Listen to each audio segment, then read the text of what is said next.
Good evening, fellow vapors. Vaping Newbie here again, and this is part two of a two-part overview that I'm doing on a new rebuildable atomizer I just purchased, the Aga T7 from UD. And I purchased this at the Village Vaporette, and the link for that will be down below. So, I did the build, and it was a challenge for me, and exactly what I was looking for, something to take me out of my comfort zone. It is a bottom dual coil rebuildable atomizer. So basically what I did was I built a coil this way and a coil that way. And there's one sitting on top of the other with a bit of space. Having said that, it wasn't peaches and cream the first time out. My first build came out 0.63 ohms, and the second one came out about 0.75 ohms, and that is really low for me. I know that there's some people who love that. I'm not one of them, pardon me. I wanted something a bit higher, and so I decided to try something at 13 wraps with 28 gauge Canthal, and this comes out at, bada bing, 98 ohms, so that's really in my sweet spot. Now, was it a challenge for me to rebuild it? Most definitely. It wasn't easy for me, but it takes a bit of patience. I'm used to doing the K-funds. The K-funds are really quick to do, and you're in and out in minutes. This one, it took a bit more patience because you have to build the coils and then lick them. And then finally it dawned on me, Gord, do it the way you want to do it. Forget about the way everybody else does it. So I built one coil on the bottom, and I wicked that. Then I built the second coil on the top, and I wicked that.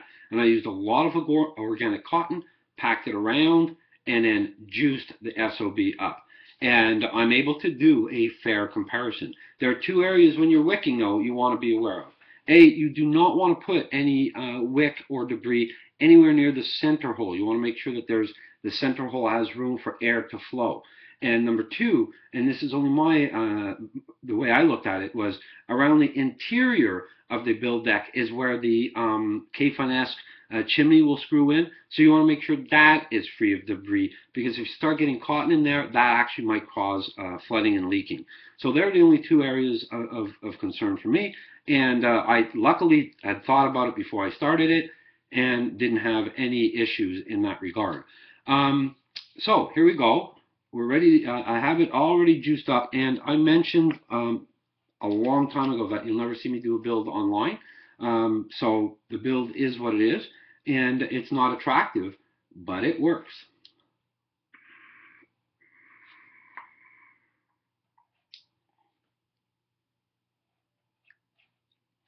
Wow.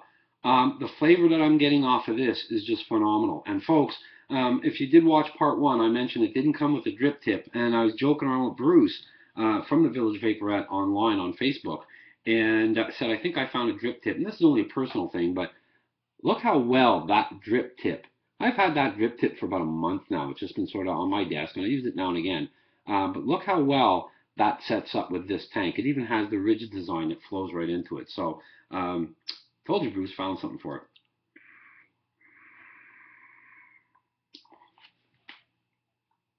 So I'm now vaping this at 23 watts, and I'll tell you what, folks, let's do some history. I've never done a real vape at anything near 25 watts. I've tried this on 30 very, very briefly. Let's do a real vape at 25 watts with the Aga T7.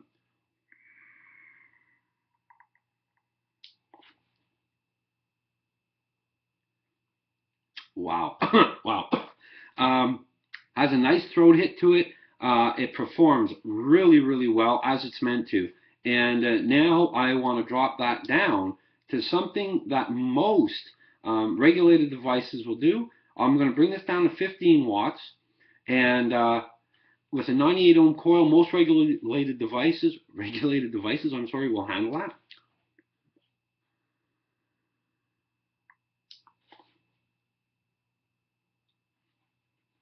And again, extremely, extremely nice flavor.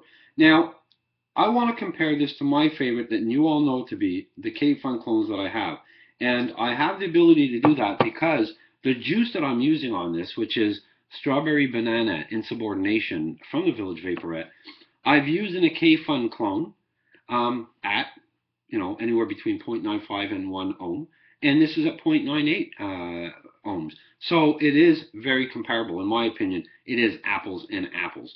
The biggest difference was the power. So that's why I wanted to drop it down to 15 watts, because using K-funds, I'm probably in that range when I'm on my regulated devices, and then when I'm using one of my mech mods, that would probably boost up slightly as well. So I can do the whole spectrum there and say, sadly, that the Aga T7 actually outperforms the K-fund, and that is only my observation. Okay, it's my opinion, but go on the Village Vaporette and take a look at this thing.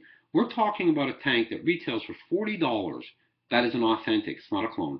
All stainless steel with a glass center tank, which means I can put any juice in there and not worry. To me, is it worth it? Yeah, you're damn right it's worth it. But not everything is rainbow and unicorns. There are two areas of consternation to me. The first, there's nothing really you can do about it. It's the airflow adjustment ring. It moves too easily. UD would have been well advised to have something that was a bit more clicky, that would not just shake around. I picked this up before and it actually moved, and I didn't touch it. It just moved. So that is something built in that's a problem. The second area is filling it. I mentioned yesterday, there's the fill hole. It's at 12 o'clock, right there.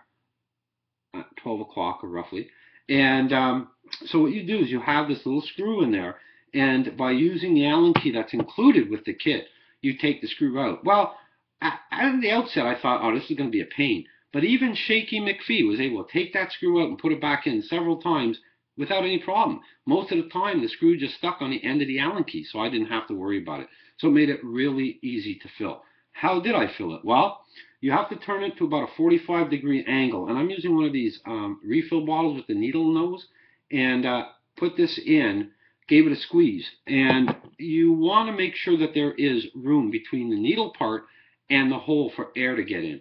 Now, I'm going to tell you, folks, when you order this, you might want to do what I'm going to do. I'm going to run out and get a syringe. I think it's going to be a lot quicker to fill with a syringe than these freaking bottles, because you're squeezing it, and it's like milking a cow. It doesn't really just spurt out, though. It takes a long time to get the juice in there.